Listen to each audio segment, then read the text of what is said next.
اعوذ باللہ من الشیطان الرجیم، بسم اللہ الرحمن الرحیم۔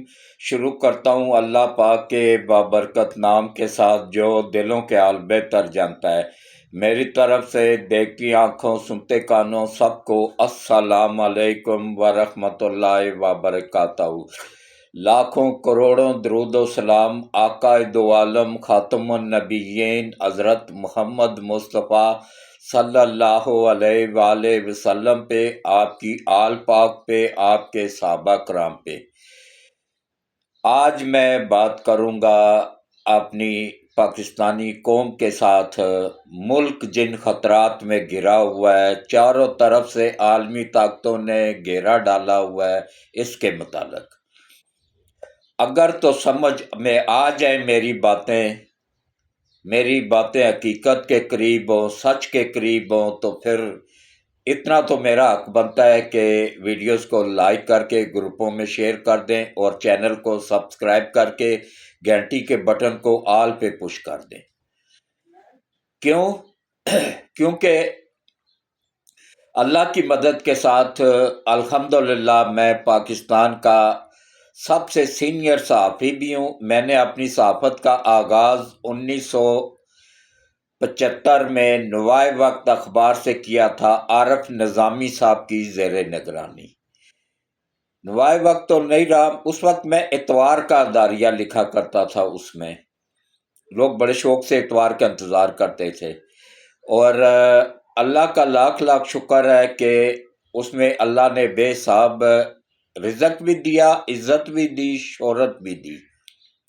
اس کے بعد پھر آ گیا وہ پرنٹ میڈیا میں، تو میں چل گیا، بعد میں آیا الیکٹرانک میڈیا۔ وہ ملک کا وفادار نہیں تھا، وہ عالمی طاقتوں کا وفادار تھا، ڈالروں کا وفادار تھا، اور اس میں وہ ایک لکھا ہوا پرچہ تھما دیتے تھے کہ اس کے علاوہ ایک لفظ بھی نہیں بولنا ہے۔ یہ دیکھیں نا، یہ حقیقت ہے نا، یہ آپ لوگوں کے سامنے، یہ میرے پاس ویڈیوز موجود ہے، میں آپ لوگوں کو دے دوں گا، جس میں ملک ریاض کا انٹرویو کر رہے ہیں دو اینکر، مبشر لقمان اور ایک لیڈیز تھی اس کے ساتھ۔ تو ان کو کال آتی ہے کہ زیادہ سخت سوال نہیں پوچھنے، وہی سوال پوچھنے ہیں جو پہلے آپ لوگوں کو بتا دیے گئے، مطلب فکس کر لیتے تھے کہ یہ سوال ہم پوچھیں گے۔ وہ بھی اگر وہ کہیں کہ بھائی ہاں جی یہ سوال ٹھیک ہے پوچھ سکتے ہیں، تب پوچھتے تھے۔ تو یہی عالمی طاقتوں کا بھی حساب تھا کہ ان کی حمایت یہ کرتے تھے، اپنے ملک کی حمایت میں، اپنی افواج کی حمایت میں کبھی نہیں بولے۔ تو اب آپ دیکھیں، غور سے سنیں میری باتیں، تبھی سمجھ میں آئیں گی۔ ایک 75 سالہ بزرگ جو ملک کا وفادار ہے، قوم کا وفادار ہے، سینئر ترین صحافی ہے، اس کی باتیں غور سے سنیں گے تو آپ لوگوں کو فائدہ ہوگا۔ آپ دیکھیں کس طریقے سے کہ یہ پوری دنیا کے کفار، اللہ نے قرآن میں کیا فرما دیا ہے، نبی پاک صلی اللہ علیہ وآلہ وسلم نے اپنی تمام حدیث مبارک میں فرما دیا ہے، کفار کبھی بھی تمہارے نہیں ہوئے، تم ان سے دور رہو گے تو فائدے میں رہو گے، ان سے رشتہ داری بناؤ گے، ان کے قریب جاؤ گے تو تم بھی ان جیسے بن جاؤ گے۔ گیا نا عمران نیازی، رشتہ داری بھی بنائی یہودیوں کے ساتھ، ان کے قریب بھی گیا، ان جیسا ہی بن گیا نا۔ اللہ نے جو فرما دیا ہے وہ سچ فرمایا، اس میں کبھی ایک رتی برابر فرق نہیں آ سکتا ہے۔ جو نبی پاک صلی اللہ علیہ وآلہ وسلم نے فرما دیا ہے اس میں رتی برابر فرق نہیں آ سکتا ہے۔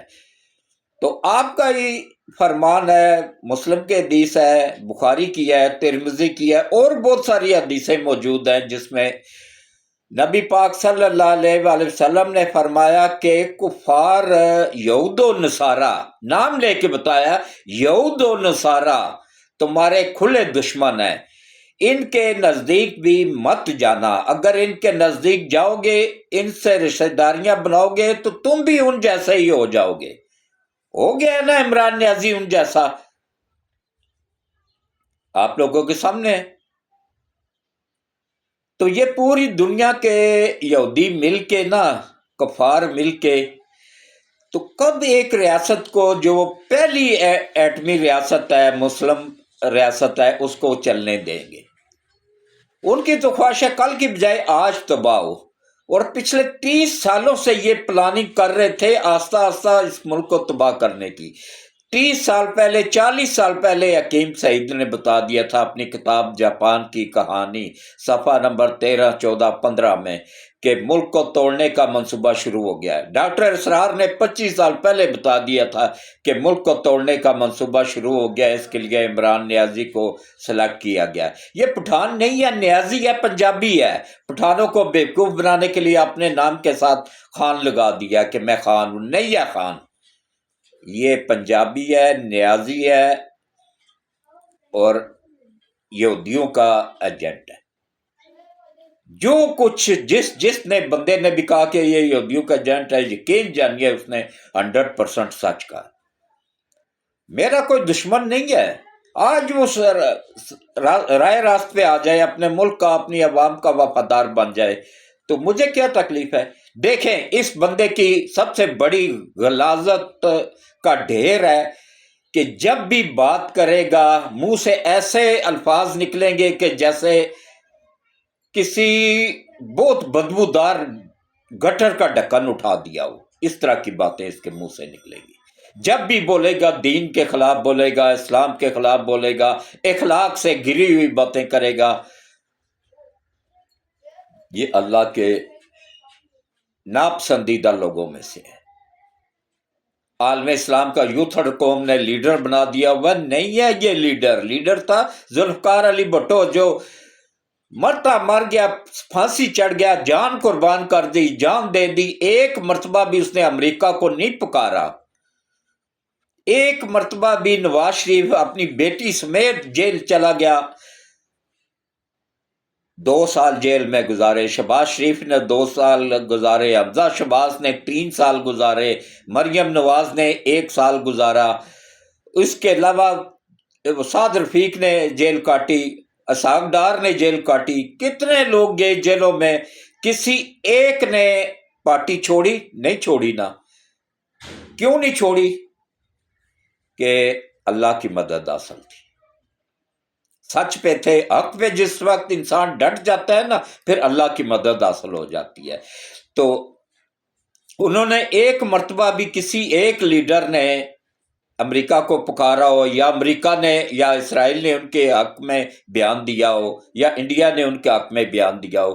آج انڈیا بھی چیخ رہا ہے، یہ امریکہ بھی چیخ رہا ہے، اسرائیل بھی چیخ رہا ہے کہ ہمارا ایجنٹ پکڑ لیا، اس کو چھوڑو، رہا کرو اس کو۔ ٹرمپ کا سیکٹری جو ہے نا وہ خسرا، وہ لگاتار اجڑا جو ہے نا بیانات پہ بیانات دے رہا ہے کہ اس کو رہا کرو، رہا کرو، رہا کرو۔ اچھا، اس کا واٹس ایپ اکاؤنٹ ٹوٹل جو ہے نا امریکہ سے آپریٹ ہو رہا ہے۔ اس سے آپ لوگ اندازہ کر لینا کہ یہ کتنا ملک کا وفادار ہے۔ تو اب لیکن یہاں پہ الحمدللہ پرواز پاکستان پروگرام شروع ہو گیا ہے۔ اس سے IMF کا یہ آخری پروگرام ہوگا انشاءاللہ، اللہ کی مدد کے ساتھ۔ اس کے بعد ہمیں ضرورت نہیں رہے گی IMF کی سے امداد لینے کی، بھیک مانگنے کی۔ ہمارا ملک اتنی ترقی کر جائے گا CPEC کے تحت۔ 40,000 کارخانہ روس لا رہا ہے، 24,000 کارخانہ چائنا لا رہا ہے۔ جب 64,000 کارخانہ منہ سے کہنا آسان ہے، 4,000 بھی ہو نا تو پورے ملک میں ایک جال بچھ جائے گا 64,000 کارخانے کا۔ یہاں پہ لوگ ڈھونڈیں گے کہ کوئی مزدور ملے، لیبر ملے، نہیں ملے گا۔ ابھی یہ دیکھیں کھاریاں سے موٹر وے شروع ہو گیا ہوا ہے، تقریباً اسی سال ہی 2025 میں انشاءاللہ وہ کمپلیٹ ہو جائے گا۔ کافی حد تک اس پہ کام ہو گیا، کھاریاں سے پنڈی تک۔ تو ایک جال بچھ رہا ہے سڑکوں کا، فیکٹریوں کا، کارخانوں کا، سٹاک ایکسچینج ترقی کر رہی ہے۔ تو اسی طرح جیسے ملک ترقی کی طرف کہاں دیوالیہ ہونے کے قریب تھا، یہ میں یقین مانو دونوں ہاتھوں سے سلوٹ پیش کرتا ہوں۔ سب سے پہلے حافظ سید آصم منیر صاحب کو، اس کے بعد باجوہ صاحب کو، اور اس کے بعد پھر نواز شریف اور شہباز شریف کو، اور زرداری صاحب کو، اور اس کو بلاول بھٹو کو۔ کہ انہوں نے مل کے ملک کو سنبھالا ہے۔ یہ جو ہے نا، یہ پی ٹی آئی اور جماعت اسلامی، یہ ایک ہی سکے کے دو رخ ہیں یہ۔ اچھا ہاں، اب آپ آ جائیں جناب کہ کرم ایجنسی میں کیا کچھ ہوا۔ افغان فوج نے حملہ کیا نا پاکستان پہ، اپنا اکلوتا وہ جو راہداری کا راستہ تھا جس سے تجارت ہوتی تھی نا وہان، وہ انہوں نے کھو دیا۔ اس پہ تمام چوکیوں پہ اور اس راستے پہ افواج پاکستان کا قبضہ ہو گیا، وہ اپنی لاشیں بھی چھوڑ کے بھاگ گئی۔ یہ ان کی بہادری ہے۔ باپ کو آنکھیں دکھا رہے تھے، پاکستان باپ ہے ان کا ابھی تک۔ دیکھیں اب کل حملہ ہوا ہے کابل کے اندر، ان سارے طالبان نہیں ہیں، کچھ عالمی طاقتوں کے ایجنٹ بھی وہاں پہ بھی بیٹھے ہوئے ہیں۔ وہ ڈرتے تھے تو پاکستان سے ڈرتے تھے کہ پاکستان طالبان کے ساتھ ہے۔ جب طالبان کو ذہن میں یہ بات بیٹھ گئی نا کہ ہم نے روس کو اور امریکہ کو اور یورپ کو شکست دے دی ہے تو ہم پاکستان کو بھی دے دیں گے، ہم افواج پاکستان کو بھی دے دیں گے، تو باپ کو پھر شکست دینا کوئی آسان تو نہیں ہوتا ہے نا۔ تو ہلکا سا راستہ کھینچا ہے جب افواج پاکستان نے، تو دیکھ لیں ان کا کیا اشر ہوا، لاشیں بھی چھوڑ کے بھاگ گئے۔ اور ان پہ باقیوں نے جب دیکھا کہ بھائی اب یہ افواج پاکستان ان کے پیچھے سے ہٹ گئی ہے، اب یہ اکیلے ہو گئے ہیں، انہوں نے کل حملہ کر دیا ان کے اوپر۔ وہ جو غیر طالبان تنظیمیں وہاں پہ بیٹھی ہوئی ہیں، جو طالبان کو پسند نہیں کرتے ہیں، جو جن کو عالمی طاقتیں سپورٹ کرتی ہیں، وہاں سے ان کو فنڈنگ ہوتی ہے، انہوں نے کل کابل کے اندر تک حملہ کر دیا۔ پہلے وہ سیڈو سوڈو پہ پورے افغانستان میں ان کا قبضہ نہیں ہے، چند ایک علاقوں تک وہ محدود تھے۔ اب طالبان کو بھی پتہ چل گیا ہے کہ بھائی ہم اپنے باپ سے نہیں لڑ سکتے ہیں، اور ہم افواج پاکستان سے الگ ہو کے چل بھی نہیں سکتے ہیں۔ انڈیا کے اس میں آ کے نا تو انہوں نے حملہ تو کر دیا، لیکن اس کا اصل کیا ہوا ہے، ان کو اپنی لاشیں بھی چھوڑ کے بھاگنا پڑا۔ اور اس کے علاوہ دیکھیں کہ امریکہ نے ہمارے بیلسٹک پروگرام پہ پابندیاں لگا دی ہیں، ہمارے 3 کمپنیوں پہ پابندیاں لگائی ہیں۔ تو میں دونوں ہاتھوں سے سلوٹ پیش کرتا ہوں چائنا کو۔ چائنا نے ان کی 5 کمپنیوں پہ پابندیاں لگا دی ہیں، اتنی سپورٹ چائنا ہماری کر رہا ہے۔ تو وہ شہباز گل کیا کہہ رہا تھا، نہیں جی ہمیں چائنا سوٹ نہیں کرتا، ہمیں امریکہ سوٹ کرتا ہے۔ غدار جو ہے نا، وہ جو عالمی طاقتوں کو ٹاؤٹ ہوتے ہیں نا، وہ اس طرح کی باتیں ہی کرتے ہیں۔ اور شہباز گل کے تو باپ کا ہی نہیں پتہ ہے، وہ نامعلوم لکھا جاتا ہے اس کے باپ کے خانے میں، اس کا باپ ہے ہی نہیں، سرے سے پتہ ہی نہیں کہ باپ کون ہے۔ ایسی حرام کی نسل ہے وہ۔ اب آپ دیکھ لیں کہ کس طریقے سے پاکستان پہ پابندیاں لگائی جا رہی ہیں۔ آہستہ آہستہ یورپ بھی حمایت میں آ گیا ہے عمران نیازی کی، پورا یورپ بھی چیخ رہا ہے۔ اچھا، اس نے 3 ملکوں کی لسٹ دی ہے گورنمنٹ آف پاکستان کو، کہ پاکستان نے ان کو اس کو آفر کی تھی کہ سعودیہ جانا چاہتا ہے تو ہم وہاں بھجوانے کو تیار ہیں۔ اس نے انکار کر دیا، نہیں میں سعودیہ نہیں جانا چاہتا ہوں۔ اس نے 3 ممالک کی لسٹ دی ہے، ان میں سے کسی ایک ملک میں مجھے بھیج دیا جائے۔ نمبر 1 پہ ہے انڈیا، نمبر 2 پہ ہے اسرائیل، نمبر 3 پہ ہے امریکہ۔ ان 3 ممالک میں سے کسی ایک ملک میں بھی مجھے بھیج دیا جائے، مجھے کوئی اعتراض نہیں ہے۔ اس سے آپ اندازہ کر لینا کہ یہ ملک کا کتنا وفادار ہے۔ تو اس وقت پاکستان تیزی سے ترقی کر رہا ہے، گوادر کا پورٹ جو ہے نا وہ بھی کھلنے والا ہے، اور گوادر کا سب سے بڑا پاکستان کا ایئرپورٹ گوادر میں بنا ہے، جس کا افتتاح ہو چکا ہے، اور ٹیسٹ فلائٹ وہاں سے اڑ چکی ہے، لینڈنگ بھی کر چکی ہے، اور اس کے بعد پھر انشاءاللہ باقاعدہ اس کو فعال کیا جا رہا ہے۔ اور پی آئی اے کو یورپ کا دوبارہ مل گیا، جو عمران نیازی نے اپنے دوست کو فائدہ پہنچانے کے لیے ایک جھوٹ گڑا تھا، یہ سرور خان۔ تو دیکھیں کس طریقے سے یہ عالمی طاقتیں نہیں چاہتی ہیں کہ ہمارا ملک ترقی کرے، ہمارا ملک آگے بڑھے۔ اسی پریشر کو ریلیز کرنے کے لیے ڈاکٹر قدیر خان نے، جو پریشر اس وقت آ رہا ہے نا گورنمنٹ آف پاکستان پہ، اس کو ریلیز کرنے کے لیے ڈاکٹر قدیر خان نے کیا تھا کہ اس نے سعودی عرب، عراق، شام، لیبیا، ان ممالک کو بھی ایٹمی صلاحیت دے دی تھی تاکہ بہت سارے ممالک بن جائیں ایٹمی پاور، تاکہ پاکستان سے پریشر جو پڑنے والا ہے نا وہ نہ پڑ سکے. لیکن ان میں سے کسی میں ہمت ہی نہیں ہو، بزدل قوم ہے، کسی نے بھی نہیں کیا ہے. پاکستان نے اکیلے نے نواز شریف کی قیادت میں دھماکے کیے. یہ سب سے بڑا کریڈٹ ڈاکٹر قدیر خان کو جاتا ہے، اس کے بعد ذوالفقار علی بھٹو کو جاتا ہے، اس کے بعد پھر نواز شریف کو جاتا ہے جس نے دھماکے کیے.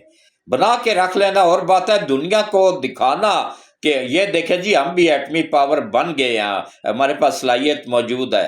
یہ حوصلے اور ہمت کی بات ہوتی ہے. تو اب دیکھیں کس طریقے سے اب اللہ نے کرم نوازی کیا ہے. انشاءاللہ اللہ نبی پاک صلی اللہ علیہ وآلہ وسلم کے وسیلے سے ہمارے کمانڈر ان چیف آفت سید آصم منیر صاحب کی حفاظت فرمائے، اور ان کی قیادت میں انشاءاللہ سی پیک بھی کمپلیٹ ہوگا اور فیکٹریاں کارخانے بھی لگیں گے، ملک بھی ترقی کرے گا. 10 سال تک وہ کہیں نہیں جانے والے ہیں، اللہ ان کو زندگی دے، سلامت رکھے. تو باقی ان کا میں تعارف تھوڑا سا کرا دوں یوتھڑ قوم کے لیے کہ یہ جو اب کمانڈر ان چیف ہے نا حافظ سید آصم منیر صاحب، یہ علی کا شیر ہے، علی کی اولاد ہے، فاطمہ کے جسم سے ہے، فاطمہ اس کی ماں ہے، اور شاہ شمس تبریز کی نسل ہے جس نے سورج کو سوا نیزے پہ بلا لیا تھا. تو یہ پوری دنیا کے کافر مل کے بھی آ جائے نا تو اس کا ایک بال بھی نہیں اکھاڑ سکتے ہیں. یوتھڑ کیا چیز ہے. تو نبی پاک صلی اللہ علیہ وآلہ وسلم کا فرمان ہے کہ جس نے میری نسل فاطمہ سے چلے گی، فاطمہ کی اولاد ہی میری اولاد ہوگی، اور جس نے فاطمہ کی اولاد کو گالی دی اس نے مجھے گالی دی، اور جس نے مجھے گالی دی وہ فوراً اسلام سے خارج ہو گیا، کافر ہو گیا. تو اب آپ دیکھ لیں کہ کس طریقے سے یہ جو یوتھڑ قوم گالیاں دیتی ہے نا حافظ سید آصم منیر صاحب کو، وہ کافر ہو چکے ہیں. یقین جانیے میں الفن کہتا ہوں کہ وہ کافر ہو چکے ہیں. یہ میرا نہیں، یہ نبی پاک کا فرمان ہے کہ جس نے فاطمہ کی اولاد کو گالی دی اس نے مجھے گالی دی، اور جس نے مجھے گالی دی وہ اسلام سے خارج ہو گیا، کافر ہو گیا. تو آپ دیکھ لیں جو بھی اس طرح کی حرکتیں کر رہا ہے نا وہ دوبارہ سے توبہ استغفار کرے، دوبارہ سے کلمہ پڑھ کے اسلام میں داخل ہو جائے. اور باقی جو ہے نا جہاں تک ہے یہ اب کوشش کر رہے ہیں کہ ججوں کو خریدنے کی، ججوں کو، اس کا بھی حل اللہ پاک نے ہر چیز کا حل نکالا ہوا ہے، اس کا بھی حل نکال لیا گیا ہے. اور اس کے بعد یہ کیا نام ہے، ان غداروں کو چن چن کے، اچھا یہ ٹوٹل ہے تھوڑے سے ہی 14-15 بندے ججوں سمیت 30 کے قریب کر لیں بس. ان 30 کے قریب بندوں کو اگر اوپر پہنچا دیا جائے نا تو ملک ترقی کرنا شروع ہو جائے گا، اس سے پہلے نہیں کرے گا، کیونکہ یہ کرنے ہی نہیں دیں گے، کیونکہ ان کے معاہدے ہوئے ہوئے، ڈالر ملے ہوئے ہیں، ڈالر کھائے ہوئے ہیں انہوں نے. تو اس میں جج بھی شامل ہیں، ٹاؤٹ جج ہیں جو عالمی طاقتوں کے، جو امریکہ کے دورے کر کے اب تازے آئے ہوئے ہیں، تو وہ بھی شامل ہیں. اسلام آباد ہائی کورٹ کے جج بھی شامل ہیں، پشاور ہائی کورٹ کے جج بھی شامل ہیں، لاہور ہائی کورٹ کے جج بھی شامل ہیں. صرف 2 کورٹس بچی ہوئی ہیں جو کہ جنہوں نے اپنا ایمان بچایا ہے، ایک سندھ ہائی کورٹ اور ایک بلوچستان ہائی کورٹ، یہ بچی ہوئی ہیں. باقی 3 کورٹس تین ہائی کورٹس میں بھی ان کے ٹراؤٹ بیٹھے ہوئے ہیں، ان کے سہولت کار بیٹھے ہوئے ہیں، اور سپریم کورٹ میں بھی ان کے سہولت کار، ان کے ٹراؤٹ بیٹھے ہوئے ہیں. لیکن الحمدللہ اللہ کی مدد کے ساتھ اب وہ اقلیت میں آ چکے ہیں، اب ان کی پہلے والی ویلیو نہیں رہی ہے. میں نے کیا کہا تھا، میں نے کہا تھا اللہ پاک مدد کرے گا، انشاءاللہ یہ ملک جو ہے نا قائم و دائم رہے گا اور آگے بڑھے گا بھی اور ترقی بھی کرے گا.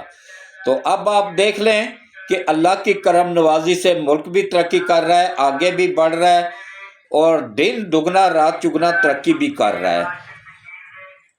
تو دیکھیں انشاءاللہ اللہ کی کرم نوازی سے یہ ملک تیزی سے آگے بڑھے گا، ترقی کرے گا اور خوشحالی آئے گی. اس کے لیے آپ لوگوں نے اپنی فوج کا ساتھ دینا ہے، فوج کا مورال بلند رکھنا ہے. اور انشاءاللہ اس وقت امریکہ کے خود سروے کرنے والی ٹیم کہہ رہی ہے کہ پاکستانی فوج نے اتنی ترقی کر لی ہے، اتنی مضبوط ہو گئی ہے کہ وہ طاقتور ترین 10 ملکوں کے ساتھ بیک وقت جنگ کر سکتے ہیں۔ یہ اللہ کی مدد سے ہوا ہے۔ تو اس کے ساتھ ہی میں اجازت چاہوں گا، اپنے ملک کے وفادار رہیں، ان عالمی طاقتوں کے چنگل سے ملک کو نکلوانے میں مدد کریں، اور یہ جو انہوں نے جال بنا ہوا نا، یہ جال ان پہ ہی واپس پھینک دیں۔ اس میں عوام کا ساتھ چاہیے، عوام کو ساتھ چاہیے، اپنے ملک کی ترقی کے لیے اپنی فوج کا ساتھ دیں، اپنی ایجنسیوں کا ساتھ دیں، اپنی گورنمنٹ کا ساتھ دیں، بینکوں کے تھرو پیسے بھجوائیں اور رسیدیں سنبھال کے رکھیں۔ ایئرپورٹ پہ جب آئیں گے تو آپ کو اچھا خاصا ریلیف ملے گا انشاءاللہ۔ اس کے ساتھ اجازت دے دیں، اللہ حافظ۔